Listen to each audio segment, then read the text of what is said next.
Bueno, bienvenidos nuevamente a este espacio de conversación, siguiendo con esta última serie del año, donde estamos hablando de los alcances de las diferentes escuelas psicoterapéuticas y de alguna manera preguntándonos acerca de qué nos lleva a la psicoterapia, en qué momento podemos ubicar, podemos reconocer que hay que queremos, que necesitamos ayuda y podemos acudir.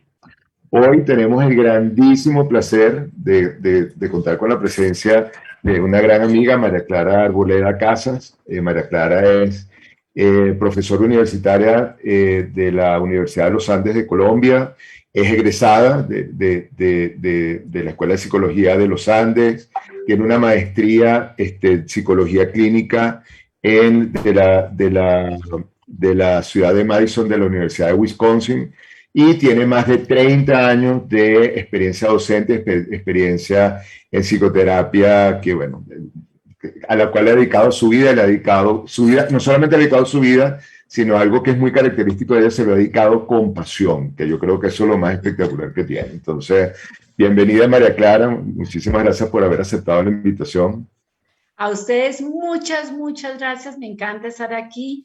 Por la pandemia no me veo con estos amigos, con estos colegas, entonces para mí esto es una oportunidad de volver a vernos, aunque nos toque por la virtualidad y obviamente de poder participar y aportar algo en esta tarea que me parece, además me encanta, muy loable, que abramos espacios que nos toca por este medio para que nos cuestionemos todo esto que hacemos nosotros pues en la salud mental, pero que todo el mundo en un momento lo necesita o quiere aprender, porque este es un tema que no es solo para, repito, para psicólogos, para psiquiatras, sino es para todo el mundo, y todo el mundo sabe un poquito de psicología y todo el mundo tiene su psicólogo por ahí adentro, entonces qué rico poder compartir con ustedes. Muchas gracias y por esa presentación también muchas gracias, Eduardo.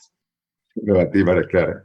Y bueno, bienvenido también a Felipe. La mayoría de ustedes ya lo conocen, es psicólogo clínico, psicoterapeuta de orientación junguiana y bueno, y una persona que nos ha acompañado y siempre enriquece con sus comentarios y con sus amplificaciones este encuentro. Y les recordamos que, bueno, que eventualmente estaremos abriendo el micrófono para sus preguntas, para sus inquietudes, para poder conversar. Entonces, bueno, Felipe, muchísimas gracias también por estar acá. Bueno, hoy vamos a hablar con una persona que entre muchas herramientas que tiene, una de la cual ha sido una maestra aquí en Colombia, es en terapia cognitiva, que yo creo que que es muy interesante hablar, bueno, porque por lo general nosotros hemos hablado desde enfoques un poco más que incorporan aspectos un poco más profundos, pero hay varias cosas que nosotros hemos comentado, ¿no? Uno, que todas las escuelas psicoterapéuticas tienen una cantidad de aportes, una cantidad de elementos para enriquecer el trabajo. Después que permite como diferentes personalidades y naturalezas puedan ubicarse y sentirse cómodas en el acompañamiento que significa la psicoterapia. Y desde ese punto de vista, bueno, trajimos como decía, una maestra en este campo para que nos hable un poco bueno, de qué se trata eso de la terapia cognitiva, ¿no? Además que yo diría que es de las corrientes psicológicas que se ha expandido en todo el mundo de una manera impresionante. La aproximación psicoterapéutica reconocida como formal, que permite como recabar evidencias y permite recabar datos en una cantidad de universidades alrededor del mundo. Entonces creo que tener a alguien experta en el campo me parece que es muy interesante. Entonces, Bueno, ya después de todos esos títulos el reto está muy grande, pero vamos a asumirlo. Pues, ¿cómo comenzaríamos? Sí, lo que dice Eduardo es cierto, esto es una aproximación teórica muy reconocida, que ya llevamos muchos años las personas que nos formamos en terapia cognitivo-conductual, porque esa es la que yo realmente soy, pero tenemos que partir de la base eh, que muchas terapias, muchos enfoques, muchas maneras de tratar de entender la salud mental o los trastornos mentales tienen denominadores comunes. Uno puede coger un extremo, extremo en el buen sentido, no estoy hablando peyorativamente, de enfoques muy psicodinámicos, otros muy conductistas, otros muy espirituales, y todos tenemos denominadores comunes. Entre otras, el primer denominador común que tenemos es que nosotros partimos no de una posición de poner unas estrategias, usar unos protocolos, hacer unas aproximaciones, hacer unas hipótesis diagnósticas, sino partimos desde una necesidad y de una responsabilidad que tenemos como profesionales de la salud mental, y es ayudar a nuestros pacientes, ayudar a las personas que nos piden un acompañamiento. Entonces ahí, pues el paciente, la persona que va a pedir esa ayuda, verá si lo que quiere es más de un enfoque, de otro, pero el denominador común es que nosotros, todos, diferentes enfoques como los que posiblemente ustedes en estos conversatorios han oído, partimos de una necesidad, y es lo que sabemos, lo que aplicamos, por decirlo de alguna manera, lo que reflexionamos, parte de la necesidad de ayudar a esa persona que está enfrente nuestro. Pero en este enfoque, es un enfoque inmensamente práctico, que no lo son otros. Otros, pues podríamos hablar de los tradicionales, es ir un poquito a mucho más hacia atrás y al pasado y a unas interpretaciones y a la reestructuración, puede ser verbal o cognitiva, de muchas cosas de las que han pasado. Acá este enfoque es inmensamente práctico, y es práctico hasta en la base fundamental de cómo lo entendemos. Cuando a uno lo forman que uno se asusta porque dice vamos a trabajar en un triángulo, y uno dice, ¿y el triángulo y la geometría cómo va con la psicología? El triángulo, y así lo trabajamos con los pacientes. Hay un triángulo y a los pacientes les enseñamos, así sean niños, así sean adolescentes, así sean adultos, obviamente de acuerdo del ciclo vital, pues lo explicamos de una otra manera. Yo lo voy a explicar de la más general, más sencilla. El triángulo lo visualizamos. En este vértice del triángulo, dentro de esta aproximación teórica, está la mente, está el pensamiento, está la cognición, está, como me dicen algunos adolescentes, no, pon los videos que nos hacemos. Es verdad, están los videos, que es parte de mente, ideas, pensamientos. Este es el vértice de esto que además muchos autores han dicho, muchos seres humanos a lo largo de la historia de la humanidad han dicho que esa mente tan difícil de entender, tan retadora para todos, pues si uno no trata más o menos de conocerla, medio entenderla y a veces un poquitico manejarla, pues es una tortura, ¿sí? Y cuando uno maneja pacientes, uno ve, sí, cómo la mente, cómo esos pensamientos son los que le hacen taca, taca, taca y machaca y atormenta y amarga, y es eso. Eso es el primer vértice de ese triángulo. El segundo vértice del triángulo está acá, la emoción, el afecto, los sentimientos, la tristeza o la alegría, el odio, el enamoramiento, ¿sí? Eso que también es difícil, pero pues, y que además este sí que está dedicado no solo a los psicólogos, psiquiatras, sino a los poetas, a los filósofos, a los historiadores, a todo el mundo, que son toda la parte de la emoción. Y en el tercer vértice de ese triángulo que estamos visualizando para entender cómo manejamos desde esa aproximación, está la acción, está la conducta, está lo que hago. Entonces, lo que vamos a hacer durante todos los procesos que usamos este enfoque es qué pienso, qué siento, qué hago, mi conducta, mi emoción, mi pensamiento. Y vamos ayudando a esas personas que piden la ayuda a que vayan viendo cómo esos tres vértices están todo el tiempo jugando. A veces juegan y juegan bien, otras veces nos hacen malas jugadas, y es cuando hay algún tipo de trastorno, algún tipo de incomodidad, algún tipo de situación difícil de manejar. Pero ellos mismos, y es otra cosa muy linda de este enfoque, es que una de las partes fuertes en cualquier proceso terapéutico es que los volvemos expertos en lo que piensan, sienten y hacen. Ellos se van haciendo, por decirlo de alguna manera, si no lo dice la teoría, pero yo me atrevo a decirlo, y es el autoanálisis. Ellos se saben que ya saben cómo es su tristeza, cómo la nominan, qué es lo que sienten, cómo la sienten, en ese momento qué piensan. Entonces, vamos, ¿qué fue lo que desencadenó la tristeza? ¿Qué sintió en el cuerpo? Pero entonces el pensamiento que tuvo, ¿cuál fue? ¿Qué fue lo que hizo? ¿Bajó la tristeza o subió la tristeza? Entonces nos vamos volviendo expertos, doctores, maestros en el triangulito de la cognición, la emoción y la acción en su vida, ¿sí? Esa es como la base fundamental y de ahí obviamente se van a desprender muchísimas formulaciones, muchísimas estrategias, muchísimos esquemas de entendimiento, pues del ser humano y sobre todo de los trastornos emocionales o de las dificultades emocionales, conductuales o cognitivas del ser humano. Bueno, primero que muchísimas gracias, se nota la experiencia docente porque la claridad realmente es como simple, me encanta eso, ¿no? Fíjate, hay como dos preguntas que me surgen. Bueno, tú sabes que yo vengo como dices tú, de estas corrientes un poco más psicodinámicas, que yo creo que yo creo que el reto que tenemos, o a lo mejor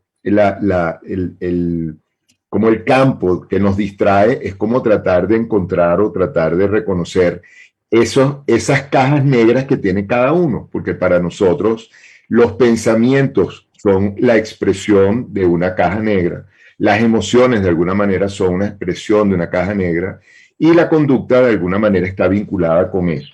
Pero oyéndote, algo que me parece que es muy potente, es que tú lo pones en esto como en una vivencia y en una reconocer la experiencia en el presente. O sea, es como en este presente, ¿qué estoy pensando? En este presente, ¿qué estoy sintiendo? En este presente, ¿qué estoy haciendo?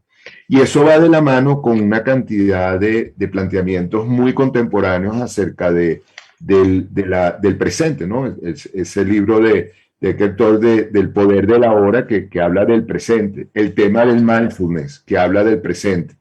Entonces, ¿cómo se vincula la terapia cognitivo-conductual con estos elementos, ¿no? Que creo que son, que creo Pues que de ahí mira, le da la potencia y la riqueza. uno de los fundamentos, cuando uno, pues por ejemplo, uno se mete a hacer su maestría en esto. Entonces le enseñan a uno, mire, usted va a aprender esto y le dan 10 lineamientos, no me acuerdo cuántos. Y de los 10 no usa todos, pero 10 lineamientos. Uno de los lineamientos bueno, el primero que es este que les acabo de decir, pues es ese, eso sí, porque de ahí nace. Pero lo otro que tú me preguntas es, hay dos cosas, está muy centrada como en el problema, pero lo que me acabas de decir es básico en este enfoque. El aquí, el ahora, el ya, el momento. ¿Cómo trabajamos eso? Nosotros no negamos, y yo por ejemplo en los Andes peleé mucho porque, no, peleé, mentira, yo no soy peleadora, pero defendí mucho que todo psicólogo, ¿sí? En cualquier lugar del mundo, en una formación de pregrado, deberíamos saber, por ejemplo, de enfoques como el tuyo. Es decir, yo no captaba muy joven, hace muchos años, porque entré de profesora en los 80s, yo decía, es imposible que se gradúe un psicólogo que no sepa algo de psicoanálisis, pues no vayamos a tener una formación todos, pues porque además no la podíamos tener en esa época, pero bueno, a lo que voy es, entonces no es que uno niegue esa cantidad de aportes de otras teorías de la psicología, ¿sí? De los colegas, pues venimos del modelo médico de los colegas psiquiatras, de lo importante que es atrás, es eso, pues yo digo, todo psicólogo tiene que tener un conocimiento mínimo o unas reflexiones con personas que sepan de eso. Pero en este enfoque, independientemente de la edad y del trastorno o pues de lo que uno esté manejando, es el aquí, el ahora, es el presente, es el ya, ¿sí?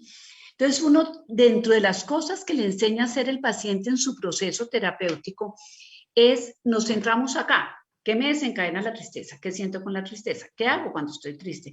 ¿Cómo bajo la emoción? ¿Me sirvió esto que me enseñó María Clara o no me sirvió? Y para eso nos toca hacer que el retrovisor lo haga así. Yo les digo, no me dejan entrar ni una lucecita el retrovisor mientras estamos aprendiendo esto. Porque entonces comienzan, no, pero eso yo ya lo ensayé. Yo ya traté de respirar y no funciona. Yo ya traté de pensar positivo y menos. Yo ya traté de ir donde el psiquiatra y no me sirvió la droga. Entonces, no, entonces vamos, el retrovisor lo hacemos así. Yo les digo, no me dejan dar ni luz, ni luz. Y no vamos a mirar ni anticipar. Lo máximo que anticipa es que come esta noche. No me anticipe más. Mañana es otro día. Y uno les va dando una cantidad de estrategias para eso, como entre otras como el enfoque en tratamientos de adicciones, pues que me imagino que aquí hay mucha gente que es experta, yo no, eso no lo manejo, de lo que viene de AA, que es solamente por hoy. Pues obviamente no lo hacemos tan igual como lo hace ese enfoque en adicciones, pero sí es, mañana vas a pensar el momento en que comienza el día, es hoy. Hoy voy a tratar de ser un poco más esto y voy a manejar mi emoción como lo he aprendido. Y entonces no voy a pensar qué fue lo que pasó el lunes de Halloween ni qué es lo que va a pasar el 24 de Navidad. Es hoy, es hoy. Y ahí entonces uno también va haciendo una estrategia que si yo aprendo a hoy, eso es un hábito, y el hábito es la conducta que se repite 1, 2, 3, 4, después ya es un hábito, que es facilísimo a veces cogerlo, difícil dejarlo, pero es un hábito que dejo de pensar tanto, y eso pues creo que los tres lo conocemos y los que nos están escuchando también, que hay ciertos perfiles psicológicos, unos que se quedan en el pasado, con una nostalgia. Cuando no haya llegado la pandemia, cuando mis hijos eran pequeños y yo podía, no, nada. Hoy ya, pues la pandemia sigue un poquito, pero entonces uno aceptar el cambio, ¿sí? Y ahí vienen dos cositas en eso y es todo cambia, que les enseñamos, todo cambia. A mí me encanta eso, yo no sé si acá hay de más abajo de este continente, pues si hay argentinos y chilenos me han enseñado, yo digo que yo a veces quiero en consulta poner la canción de Mercedes Sosa de Todo Cambia. Es una maravilla. Cambia lo superficial, cambia también lo profundo, cambia el modo de pensar, cambia todo en este mundo. Eso pues no lo maneja uno con la canción, obviamente, lo estoy contando aquí coloquialmente, pero eso les enseñamos. Parte de ser inteligente, el IQ que sabemos acá los psicólogos que no sirve mucho, pero es saber y es aceptar que todo cambia. Y el segundo como cadenita que la vamos trabajando todo el tiempo, que suene por un lado, que suene por el otro, todo cambia, tú puedes cambiar. Y el otro es actitud de mente abierta. ¿Sí? Ahora que estábamos saludándonos, yo sí pienso, pues yo obviamente cuando uno ha vivido 40 años de esto, pues yo soy, y me encanta hacer lo que hago, pero creo en esto, creo en estos procesos. Yo creo que sí, que así como uno necesita la fisioterapia si la rodilla se dañó con los ligamentos cruzados, cuando uno está triste, desesperanza, uno necesita. Y parte de lo que uno ve en tanta gente que uno alcanza a acompañar, en algunos casos logra ayudar en tantos años, es que hay gente que, la gente más difícil en estos procesos son los que sienten que la mente no es abierta. Yo soy así, yo he sido así, yo fui criada así, mis hijos van a ser así, yo me muero así, yo no cambio. Eso es dificilísimo. Y oyéndote, hay un punto que yo no sé cómo se puede transmitir, ¿no? Que es un tema, lo que entiendo es casi que una posición frente a la vida de confianza. Porque yo te oigo y es como que hay como un cambio de hábitos que tienen que ver con una cantidad de creencias que se vienen grabando desde muy pequeños, ¿no? Porque en nuestra cultura usualmente, en nuestro desarrollo, hay algo que predomina, es la creencia de que algo puede pasar. Cuídate porque algo va a pasar. O sea, siempre hay algo que va a pasar. O sea, si te descuidas, te van a echar una broma. Si no te cuidas, te vas a caer del árbol. Si no estás pendiente, vas a terminar chocando. Y hay una cultura que nos da una cantidad de creencias que son sumamente negativas. Hay como una sobreestimulación a una alerta que muchas veces está de más. Entonces, oyéndote es una invitación a confiar. Es como mira, el presente, en el presente hay un tema de confianza, o sea, que aparte es fundamental. Si nosotros no confiáramos en la mitad de este conversatorio no va a venir un terremoto que vamos a tener que salir corriendo todos a la puerta de la casa, bueno, no pudiéramos estar hablando con tranquilidad. Entonces, lo que me encanta o lo que te oigo es que hay como un planteamiento que parte de la confianza, que en el presente, el mismo presente, hay un elemento donde, en términos, por decirlo racionalmente, en términos estadísticos, no va a pasar nada mal. O sea, si no estás pensando en lo que va a pasar en el próximo mes o en el próximo año, no va a pasar nada. O sea, es dejar de anticipar, es dejar de estarte preocupándote por lo que no hay en este momento, como dices tú, como al cerrar aquí, que me parece buenísimo que no entre nada, o sea, así que mi campo de visión se quede en este momento, pero sí creo que hay un elemento allí, es una invitación a la confianza. Total. No solo a la confianza, yo estoy de acuerdo contigo y en una sociedad como la nuestra y en un momento que es a nivel mundial como el nuestro, hay, además del coronavirus, un virus, y ese es el miedo, la desconfianza. Uno está como así, como prevenido. Desafortunadamente a mí no me gusta hablar de mi ciudad porque adoro mi ciudad y siempre la he defendido, pero tenemos que ser realistas, estamos viviendo un momento duro, entonces lo que tú dices, cuidado, te pasa algo, no vas a salir, pero sí vas a salir, pero cuidado con los niños, pero si tú les haces eso se van a volver drogadictos a los 15 años, pero si a tu marido tú no lo cuidas, entonces se va a ir con otra, entonces uno está muerto, pues ya se iría con otra, entonces será que le reviso. ¡Ay, qué cansancio! No, que agote, tienes toda la razón. Yo, por ejemplo, no solo como profesional, sino como ser humano, y eso que acabas de decir, no lo habíamos planeado tú y yo creo que todos no lo creen. Yo sí creo que para cualquier tipo de avance, por ponerlo en nuestros términos de salud mental, de tranquilidad, uno tiene que confiar. Yo en eso, entonces tengo varias cosas. Uno, la confianza, y ahí cómo lo hace uno, que además tiene que ser también la confianza en uno, Eduardo. Porque uno ve muchas de esta gente, por ejemplo, yo manejo, pues yo no les había contado a los que me están escuchando, pues Eduardo contó que yo era terapeuta y profesora, pues obviamente profesora ya solo soy de la maestría, eh, pero para mí esa fue la combinación perfecta porque lo que tal vez yo siempre compartí contigo en la universidad, lo que yo enseñaba por la mañana en los Andes, entonces yo lo aplicaba por la tarde en los pacientes y lo que los pacientes me retroalimentaban era lo que yo le enseñaba a los Andes. Y lo que hay muchas cosas que no están en los libros, en estos protocolos de Barlow o de Aaron Beck, de esta terapia, sino que está como en la experiencia, que para mí hoy en día, si tú me hubieras hecho esta entrevista hace 35 años, no te hubiera contestado eso porque además tenía muy poquitos años de experiencia, pero lo que uno aprende en la experiencia es muy grande. Y de las cosas que uno ha aprendido es que esto de la confianza y esta cantidad de los mitos que están en diferentes grupos sociales, hay que aprenderlos a hacer, hay que promoverlos a que se reflexionen y en cierta manera los suprimamos, no más el mito. Entre otras hay un mito que es yo no voy al psicólogo y mucho menos al psiquiatra, no estoy loca. Yo creo que eso ha cambiado, ¿sí? Eso ha cambiado, sin lugar a dudas ha cambiado, pero eso es un mito.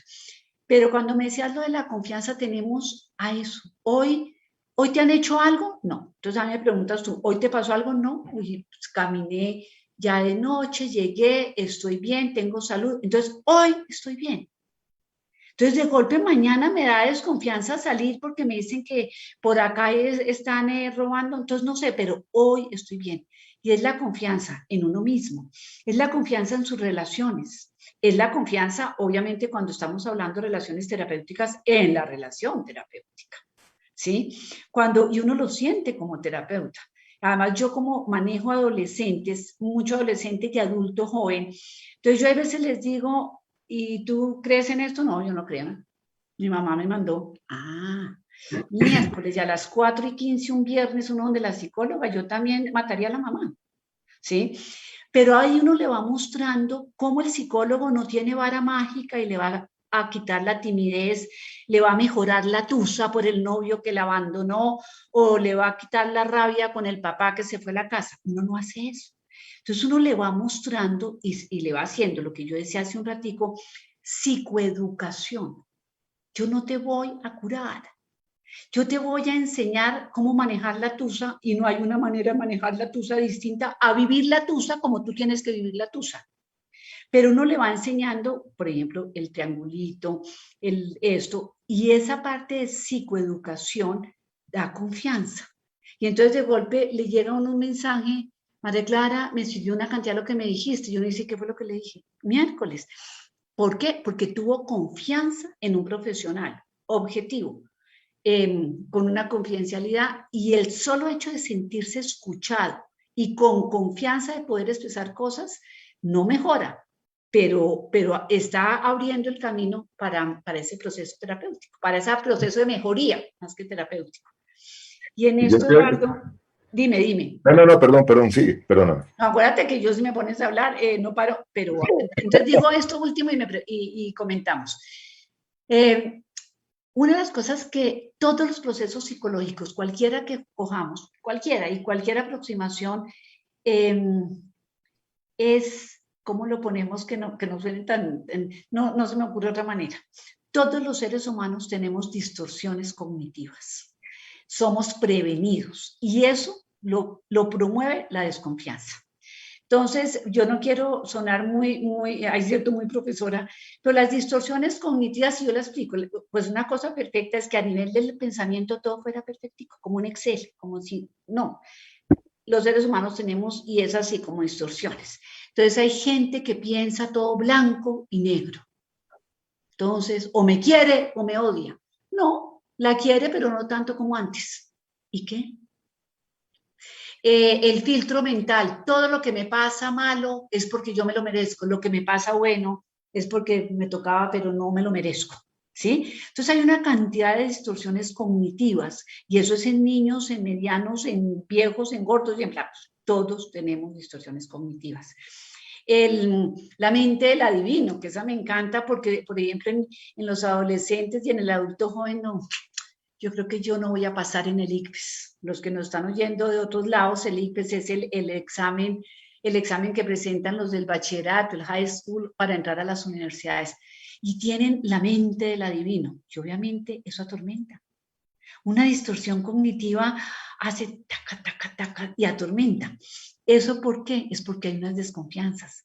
Porque no hay una, digamos que no voy a, entonces ahí uno se los enseña a neutralizar. Yo digo, la mente sí está loca, y está loca hace locuras, entonces voy a aprender a neutralizarla, a como pelean los adolescentes y los neutralizan. Vamos a neutralizarla. Y neutralizarles, mandarle unas frasecitas. ¿Qué tan grave es si no pasas el ICFES? Tenaz, sí, durísimo. Lo vuelves a presentar. O vemos si el BAC del francés, o la Matura de Suiza, o el IB te sirve. Entonces uno va buscando solución al problema y no problema a la solución, ¿sí? Entonces cuando uno les enseña que esas distorsiones cognitivas yo las puedo neutralizar, dejan de atormentar, deja uno de volverse tan prevenido y tan desconfiado ante todo, ¿sí? Lo que te iba a comentar que vamos en la misma línea porque te me adelantaste y me parece fantástico. Cuando hablabas de la psicoeducación, te iba a comentar que nosotros, uno de los objetivos de este espacio es algo que yo comento, que hemos repetido muchas veces, que es cómo saber un poco de psicología es una herramienta de vida, porque la gran mayoría no tienen la menor idea de psicología y entonces, bueno, piensan, o mejor dicho, desde esa dificultad que no se dan cuenta que intuitivamente todos sabemos mucho de psicología, la cosa se nos complica. Entonces, esto que comentas de la psicoeducación creo que es fundamental porque esto que estás comentando, ¿no? Como una de las quejas que tienen muchos estudiantes de psicología es ¿por qué tanta estadística? Si a mí lo que me gusta es la conducta humana, pero resulta que fíjate cómo la estadística también es una herramienta en muchos sentidos. Si estadísticamente nosotros sabemos que la probabilidad de que ocurra algo terrible es menos que no ocurra, entonces, como comentas tú, ese poder relativizar la cosa traumática puede ayudar mucho. Yo creo que llegó el momento de la humanidad de empezar a vernos nuevamente parados en la confianza, como alejarnos un poco de de ese ancestro cavernícola muy vulnerable que todavía lo tenemos en la cabeza. Entonces hay una cantidad de señales que nos activa el tema del peligro, entonces todo se transforma y yo siempre comento, los que no son padres, dejan que sean padres para que vean como las películas de terror que nos hacemos los padres en relación a los hijos son de No, hacer total. series de Netflix, pero así una detrás de otra, ¿no? La No, salida en perdóname, a los Berlín. papás les darían ya pero libretos en Hollywood, Sí, total. sí. En eso tienes razón y fíjate que en eso yo también estoy de acuerdo. Yo me acuerdo cuando estudié psicología y uno tenía que ver tantas matemáticas y estadística 1 y estadística 2 y psicometría y después métodos cuantitativos y después otra vez métodos cuantitativos y decía, pues yo por eso estudié psicología. Pero y claro, hay unos que cogen más y una universidad, por ejemplo, estoy hablando pues de la que conozco, pues la parte de investigación es el fundamento de una vida académica, pues no lo vamos pero no a todos nos gusta esa parte de estadística.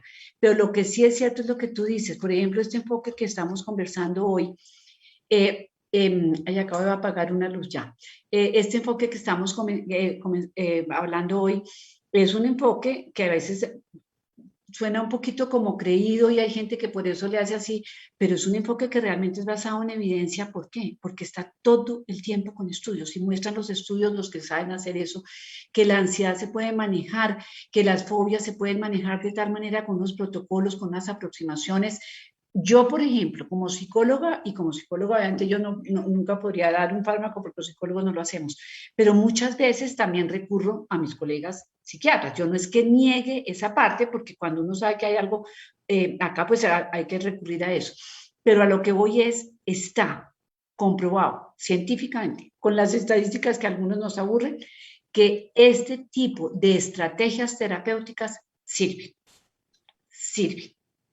Entonces, en eso, pues, y eso, ahí es donde uno les dice, yo, por ejemplo, a mis pacientes les digo, les voy a dar clases de psicología, pero no muy harta, les prometo que va a ser chévere, pero los vuelvo, como estábamos hablando tú y yo, con psicoeducación, absolutamente expertos en lo que es un perfil negativo, o cualquiera, es decir, una ansiedad generalizada, o mis adolescentes, que todos tienen ansiedad por aprobación.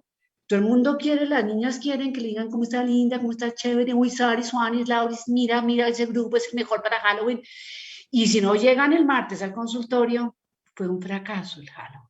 Nadie me dijo que estaba linda, se llama ansiedad por aprobación. Y las volvemos expertas en eso.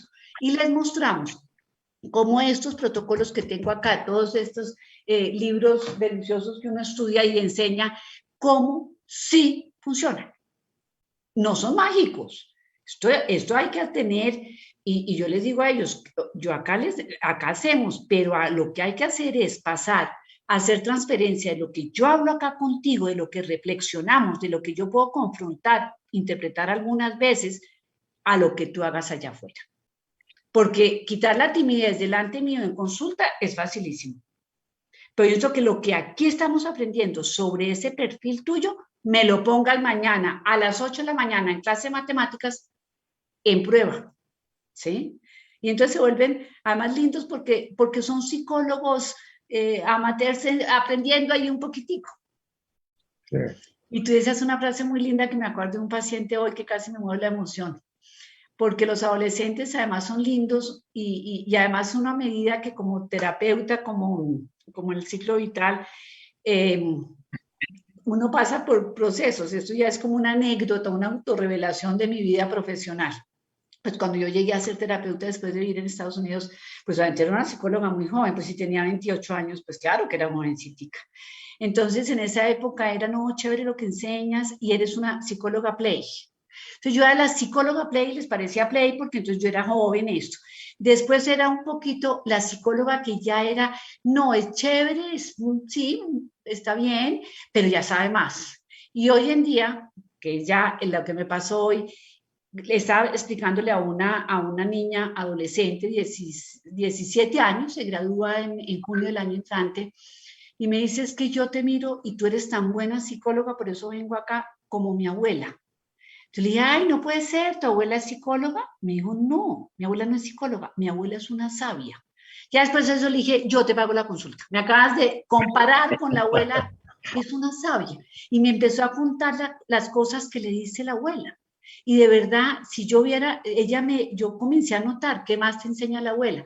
Entonces la abuela le enseñaba, por ejemplo, un ejercicio que acá lo comparto con ustedes, que está dentro de mi enfoque, que es la ciencia de la autocompasión, que es como ser uno bondadoso con uno mismo.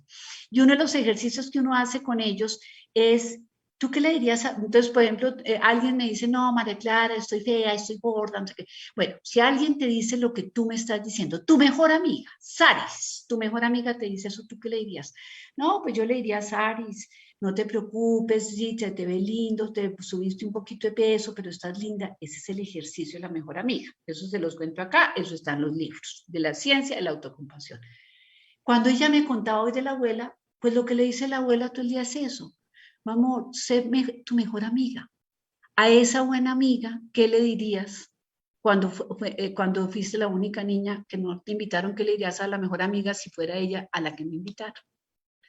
Entonces, por eso, lo que tú dices, muchas veces el sentido común, la sabiduría de la vida, esos psicólogos como innatos que tienen muchos seres humanos, algunos se creen y no lo son, pero hay otros no se lo creen y sí lo son. Eso también eso es tan válido, pues no científicamente, no estadísticamente, pero es válido en todos estos procesos. Sí. No, riquísimo, me parece buenísimo.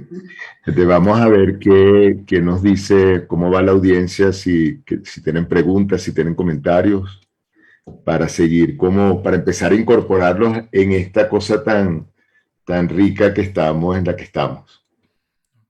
Bueno, muchas gracias por esta descripción, esta ampliación de tu vertiente clínica.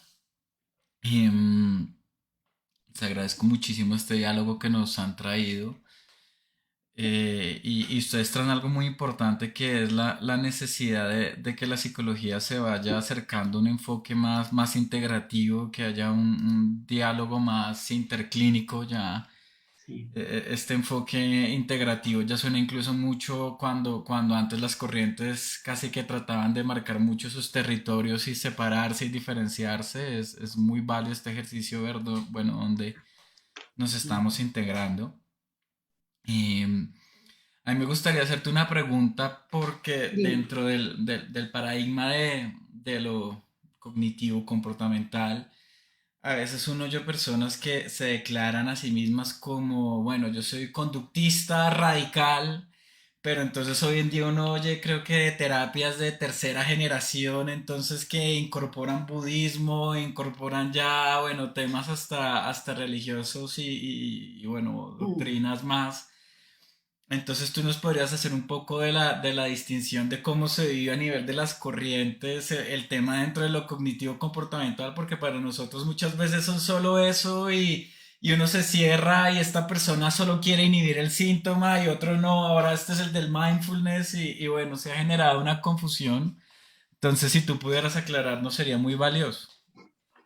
Felipe, pues siquiera me lo preguntas porque yo pienso que uno en su formación no terapéutica, psicológica, en su formación profesional, uno pasa por eso. Entonces yo te cuento un poquito, por ejemplo, lo que fue mi formación. Uno entraba a los Andes, pues eso hace mucho tiempo ya, como dice la canción, era conductista. Entonces, el que era un andino, entonces le decían a uno, ¿y cuántas ratas ve al día? Y uno decía, yo odio las ratas y yo no voy a ser esquineriana. Pero pues me tocaba, obviamente igual me tocó que la rata bajara la palanca, no crean que no. Ujú. Pero, y entonces si era javeriano, entonces Freud, y entonces usted ya sabe interpretar sueños, oiga, me soñé con una vieja, entonces ¿eso qué quiere decir? Y yo pienso que eso también son mitos bueno, de las instituciones educativas. Ujú. Hay momentos en que uno siente, ¿sí? Eh, lo va a poner bien fuerte, con la insensatez de la inmadurez, uno cree en lo que uno cree y uno reniega de lo demás. Entonces, voy a poner, a mí no me pasó eso, pero en los Andes éramos conductistas, entonces uno no podía leer a Freud. Y en cambio en la Javeriana eran absolutamente psicodinámicos, entonces Skinner era un retardado mental que se había dedicado a esto y que Pavlov pues había dicho el apego que es lo más bobo del mundo. Entonces, en eso yo pienso que cuando uno toma esas cosas tan radicales es por la insensatez de la inmadurez. Yo sé Ujú. que si me están oyendo los estudiantes de psicología van a decir, esta vieja no la vuelvas a invitar, Eduardo. Pero a medida que la madurez va pasando, uno se da cuenta, por ejemplo, lo que yo hoy, pues después de mucho tiempo, me daba cuenta y yo decía, uno, claro que uno tiene que tener una posición, uno no, porque si no, pues uno con los pacientes le dice, camine y tomamos café y hablamos, no, hay unos objetivos terapéuticos, hay un colchón teórico que me orienta a mí como profesional para dónde voy, ¿sí? Pero, por ejemplo, yo admiro profundamente, profundamente los que hacen.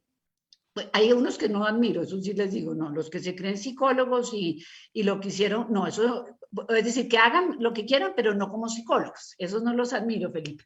Pero con lo que tú me preguntas, que yo tenga, hoy en día yo no soy tan cuadriculada, tengo mi orientación teórica, tengo mis protocolos, tengo mis aproximaciones, pero yo no es que no meta un poco muchas de las lecturas que yo hago. Acá se van a morir ustedes de la risa. A mí me encantó en mi formación psicóloga pregrado, todavía no clínica, a Víctor Frank, me fascinaba. No me pregunten por qué tuve la adoración por Víctor, algo raro que me lo debían interpretar los que saben interpretar, pero yo no sé. Y yo meto muchos conceptos dentro de mi enfoque de eso. No quiero decir ecléctica, pues de que entonces meto un pedacito de acá y meto un pedacito. No, mi enfoque es este, pero no ser tan radical y como te digo, como tan insensata en que yo soy esto y nada más sirve, ¿no? Esto tiene una base empírica, sí, pero yo no niego que muchas veces, por ejemplo, yo remito a muchos pacientes a psicoanálisis. Pues yo no lo sé hacer, no tengo ni idea, pues lo remito a psicoanálisis. Porque yo veo que están en unos momentos y una búsqueda y una cosa que yo digo, lo mío es más práctico, lo mío es esto, lo mío es... Y necesita hacer una introspección que un buen colega de los que yo admiro de ese enfoque lo hace. Entonces, a tu pregunta, que no sé bien si te contesto, es, hoy en día uno no puede ser tan blanco y negro. Yo soy cognitivo-conductual, o yo soy psicoanalítica y las ratas de Skinner, algo nos han enseñado todos. O hemos aprendido que eso que nos enseñaron no nos sirve. Eso también es aprendizaje. Eso también es aprendizaje. Y yo creo y espero y yo tengo una fe inmensa en estas juventudes, pues estas juventudes de hace 20 años para atrás, que son más, pues que hay veces les falta un poquito de humildad, entonces ellos piensan que se gradúan de psicólogos y pueden hacer terapia, y yo digo, no, fórmense con alguien que sepa, pero son abiertos, entonces toman el buen curso de esto y entonces se meten, entonces hoy los uniandinos y los javerianos y los rosaristas y los de la sabana, pues podemos hablar, entonces unos rezan y otros hacemos y el otro baila, pues, pero tenemos denominadores comunes, tenemos la necesidad, el interés y nuestro objetivo profesional de ayudar a la gente, de ir por la salud mental. Y lo que tú decías, Eduardo, este año y medio, ahí sí yo pongo retrovisor y yo digo, ¿qué fue lo que nos pasó? Y en retrospectiva digo, ¿qué fue lo que nos sucedió? ¿Qué fue lo que nos sucedió? Y que la salud mental, en cualquier lado, pues yo no he viajado a otro lado, mentira, sí viajé y también lo vi, pero todos, en todas las culturas, esto nos aporrió, esto nos apaleó. Sí. Que salimos, sí, pero que esto nos apaleó, por ejemplo, los adolescentes, haberles cortado su vida social durante año y medio, pues no es haberles cortado que el papá, los que se hacen videos, no, sino que el mundo nos mandó a cortárselo. Sí. Claro que nos aporrió, uy, pero mucho. Sí.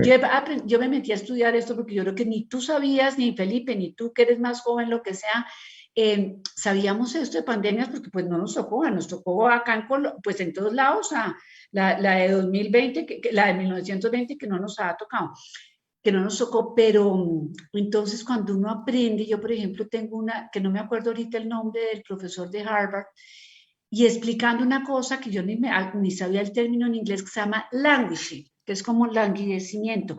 Cuando yo vi esa charla dije, eso es lo que tienen todos mis pacientes. Eso Ya sé el diagnóstico, yo no pongo siempre diagnóstico, pero eso es lo que tienen mis pacientes. Era la virtualidad, era la desmotivación, era no tener el viernes por la tarde esto, era no verse con los amigos, era no tener el partido de fútbol. Es que la vida paralizó, nos pusieron así en estatua y que nos afectó, nos afectó. Sí.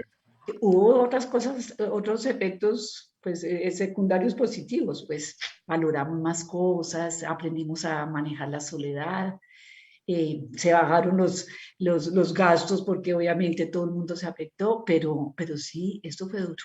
Felipe, no sé si te contesté Sí, bien. sí, Bueno, me contestas y me das claridad acerca de esa polarización que a veces hace ubicarse desde algún lugar no es necesariamente positivo. Lo que hablábamos un poco, la necesidad de un enfoque integrativo, claramente cada uno manteniendo como cierta postura, cierto lugar claro. porque es importante tener esa coherencia teórica interna. Yo quiero invitar a la audiencia a que dejen sus preguntas en los comentarios. Estamos leyendo pues muy atentamente todo lo que nos escriben. Nos gustaría ver sus preguntas, entonces anímense a dejarlas. A mí me gustaría hacerte otra pregunta, María Clara, y es, ya que nosotros, bueno, los junguianos trabajamos un tema del trabajo de los complejos. Yo me acuerdo mucho un profesor en España, él le gustaba mucho. También él trató de hacer una integración entre lo cognitivo comportamental y lo psicodinámico y él decía que una manera muy buena de entender los complejos desde el universo junguiano era desde este triángulo que tú nos presentaste del pensamiento, el sentimiento y la acción. Y uno sí ve que los complejos se entraman desde esas tres fuerzas y es una herramienta muy útil y está conceptualizada desde lo cognitivo comportamental.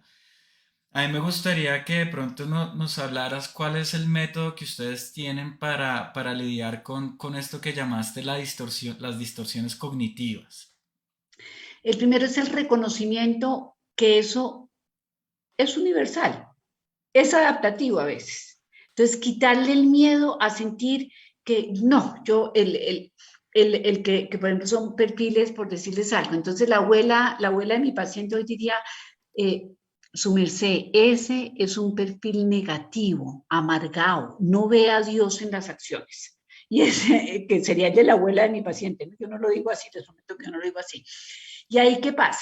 El amargado es el que ve todo, filtro mental, todo es negro, todo es espantoso, todo es problema a la solución. ¿Qué? Sí, problema a la solución, problema a la solución. Hay uno que hace, lo primero es que lo reconozca.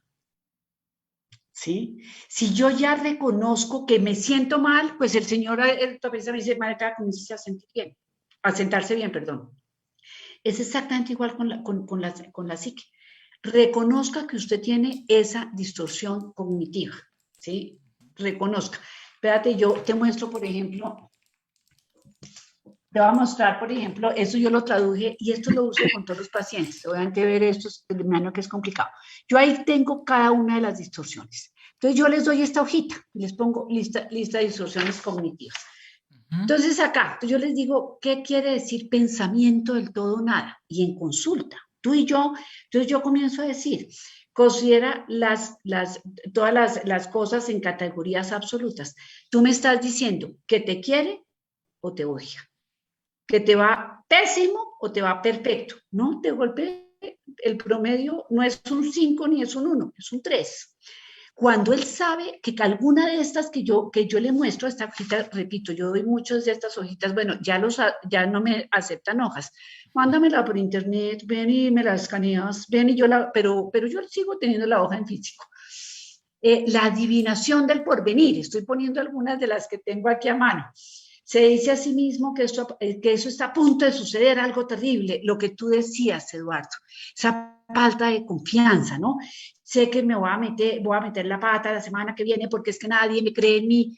Eso es entonces la adivinación del porvenir. Yo se la pongo a leer, se la explico, ponemos ejemplos, algunas veces dilemas, para que él ya sea experto en esa distorsión cognitiva, ¿sí?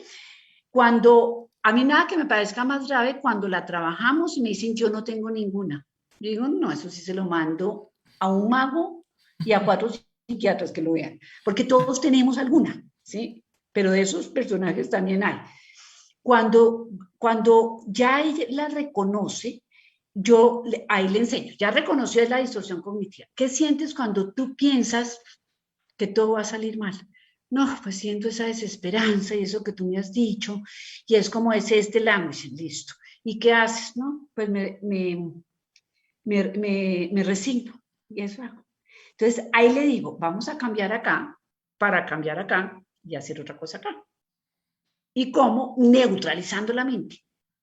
A ver, el hecho de que uno amigo de tu colegio te haya dicho que eres un bobo, quiere decir que eres un bobo y que todos piensen que eres un bobo, cambia eso, cambia eso. Entonces, ¿qué sientes cuando sabes que hay 3 del curso que piensan que eres un bacán? No, esos 3, entonces Rodríguez, Suárez y Ruiz son queridísimos. Entonces, mañana en el recreo vas a buscar a Rodríguez, a Suárez y a Ruiz y te vas a ir a comer la arepa con huevo con Rodríguez, Suárez y Ruiz. Entonces, ¿ves? Hacemos todo el tiempo nuestro triangulito, le enseñamos a neutralizar la mente, a cambiar pensamiento para que su emoción cambie y su conducta cambie. Maravilloso. Me tendrás que rotar esa lista, por favor. Yo te la pido. Pero perdóname, te la mando. Lo máximo es mostrar la cara. No, no creas. Parte de la pandemia, que le agradezco a la pandemia a pesar de lo que me tocó como maldecir, es que me he vuelto más tecnológica. Estoy en Zoom. A mí antes me decían Zoom y yo decía, ¿cuál Zoom? No, yo no sé meter el ID, no, yo no hago eso, no. Yo o presencial o no. Hoy en día, Felipe, soy una dura mandando eso.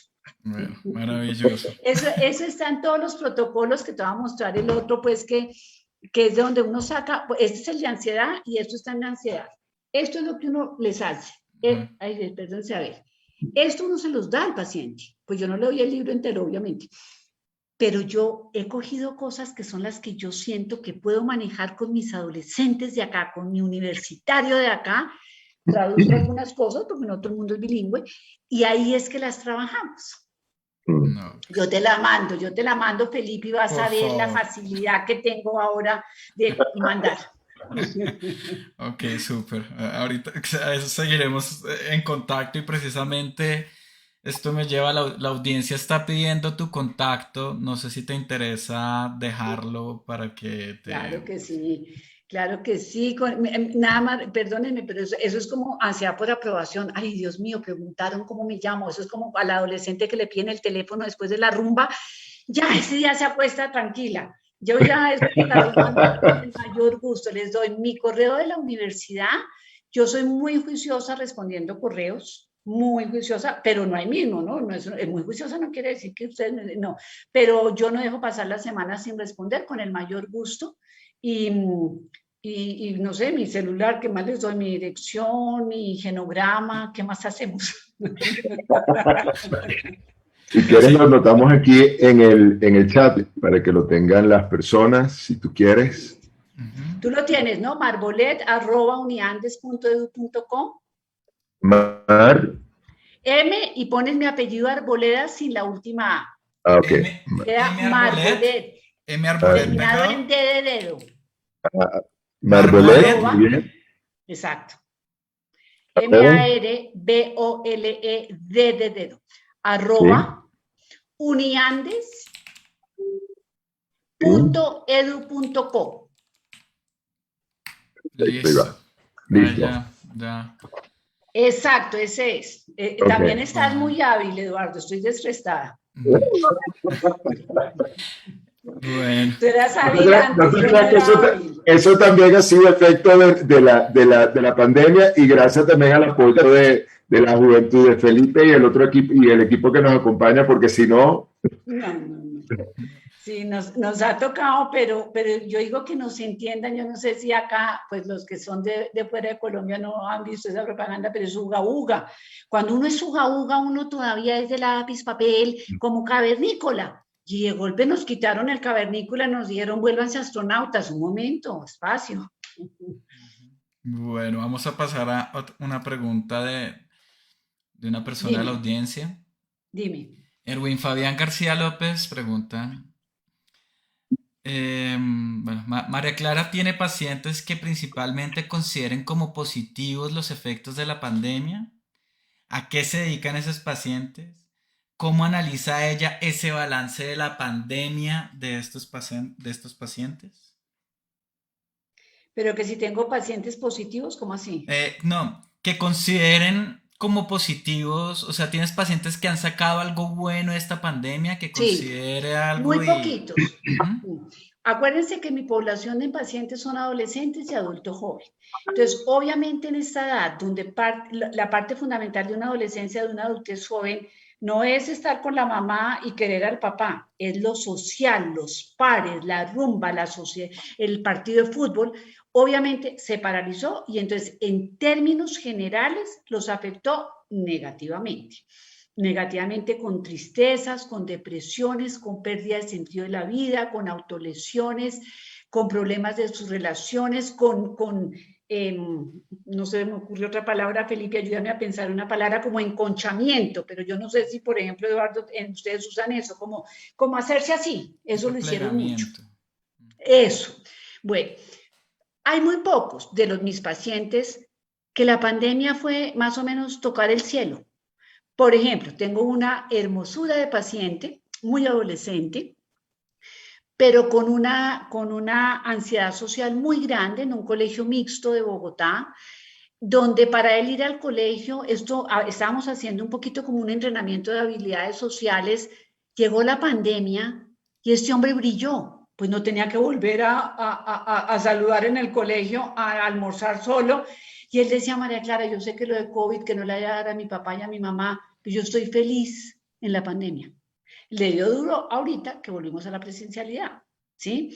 Entonces, no son muchos, son niños o niñas, pues adolescentes o adolescentes, no, yo no digo, adolescentes, niños o niñas, eh, que su problema estaba muy centrado en sus relaciones sociales, en tener timidez, en tener una fobia social. Obviamente la pandemia fue bienvenida, ¿sí? Pero fueron muy pocos, Felipe, fueron muy pocos. Bueno, Michelle Susej Palacios dice que le interesaría saber un poco sobre la ansiedad y sobre cómo manejar crisis de pánico y fobias de impulsión desde tu paradigma. No sé si por impulsión ese No, término es Eduardo, una por favor, distinción me invitas clínica o a otra, sería pero por yo le puedo compulsión. decir a ella. La ansiedad se maneja primero. Yo no digo que vamos a normalizar la ansiedad, pero que entendamos que los estados mentales negativos y esto es una balancita, ¿sí? Los estados mentales negativos son tan válidos como los estados mentales positivos. Entonces, lo que yo hago con la niña ansiosa que llega, con la adolescente ansiosa, es decirle, la ansiedad, repito, es universal, es adaptativa. Entonces, deja de tenerle miedo a la ansiedad. Lo que vamos a aprender es cómo es la ansiedad, qué se hace con la ansiedad o la fobia o el ataque de pánico, ¿sí? Entonces, es quitarle ese miedo, soy ansiosa, que nadie sepa que soy ansiosa, pero todo el mundo sabe que no, los estados mentales positivos son tan válidos como los estados mentales negativos. Las emociones negativas, por decirlo de alguna manera, son tan válidas como las emociones positivas. Yo no sé si ella, la persona que me pregunta, vio, y si no se la recomiendo que la busque hoy, Inside Out, que es la emociones que está basada en cognitivo-conductual, se llama, ¿cómo se llama en español, Felipe? Intensamente, la película esta de Intensamente, Pixar. Sí. exacto. Fíjense que ahí lo que nos muestran de una manera magistral, linda, tierna, y es una clase de psicología para mí magistral, que la tristeza es tan linda como la alegría, la rabia como la tranquilidad, ¿sí? Lo que no es válido es consentir la tristeza, hacerle así a la ansiedad. Entonces, ¿qué hacemos en esta aproximación? Entender la ansiedad. Repito lo que decíamos hace un ratico con Eduardo. ¿Qué sentí? ¿Qué me desembocó ese, sí, me produjo esa ansiedad? ¿Qué fue lo que sentí físicamente? ¿Qué pensé en ese momento? ¿Qué hice? ¿Cómo logré tranquilizarme? Y entonces ahí aprende uno a crear estrategias como la neutralización de la mente que hablábamos antes para manejar la ansiedad. Y lo que decíamos, y que ustedes decían, el mindfulness, la respiración, por eso, perdónenme, ¿cómo los psicólogos no vamos a aprender sin la historia de la humanidad? Hay gente que dice, no, ya no más respiración y no más atención plena. No, perdónenme, eso no es nuevo, eso es de la historia de la humanidad, eso funciona. Sí. Eso es lo que llamamos nosotros arquetipal. Sí. Sí, exacto. Ujú, sí. Ok. Y bueno, como última pregunta de la noche, Alejandra Candamil Cabral preguntaba, bueno, ¿cómo le estás ayudando a esa timidez o fobia social en los chicos? ¿Cómo haces para que tengan una apertura más a, sí, a esa dimensión? La fobia social y la timidez, pues primero que todo, yo creo que la timidez no es un problema, pero muchos van a consulta por su timidez, ¿sí? O mejor dicho, las mamás van a la consulta para que le quite la timidez a la niña. La timidez bien manejada a mí me parece maravillosa. Es mejor que sean tímidas a que sean payasas, a que sean todas pues las plays, no. Pero la timidez cuando me bloquea, cuando me impide, cuando me inhabilita para tener una vida normal, pues es un problema. Pero ahí, ¿qué hace uno? La estrategia para la parte de habilidad, de timidez, es siempre detrás de esa timidez hay algo de inseguridad.